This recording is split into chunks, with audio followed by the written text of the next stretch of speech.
Vote অধিকার হরণ করে দিনের ভোট রাতে করে ভোট বক্স বন্ধ করে মানুষের সঙ্গে প্রতারণা করে এক ধরনের মিথ্যা বানোয়াট এবং অবৈধ 18 নির্বাচন ঘোষণা করে হাসিনার অবৈধ সরকারকে সে বৈধতা দিয়েছে। এটাই ছিল তার বিরুদ্ধে অভিযোগ। তার পক্ষে তার আইনজীবীরা ছিল, তার আইনজীবীরা তার পক্ষে রিমান্ড বাতিলপূর্বক জামিন প্রার্থনা করেছেন।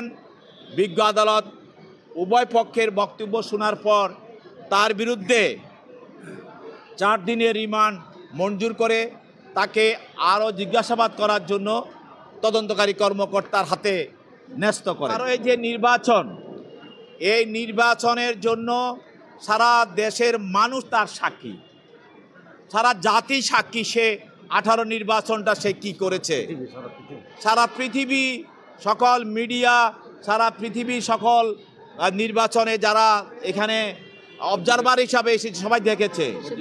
কিন্তু আজকে সে নির্লজ্জভাবে আজকেও সে স্বীকার করছে না সে যে অপরাধ করেছে।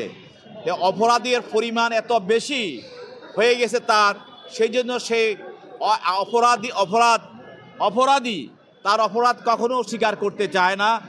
সে আজকেও তাকে আমরা দেখলাম সে মনে হচ্ছে তাকে যদি এখনও বলা হয় যে আপনার একটি অবৈধ নির্বাচন করেন, সে দায়িত্ব নিতে বোধহয় রাজি আছে।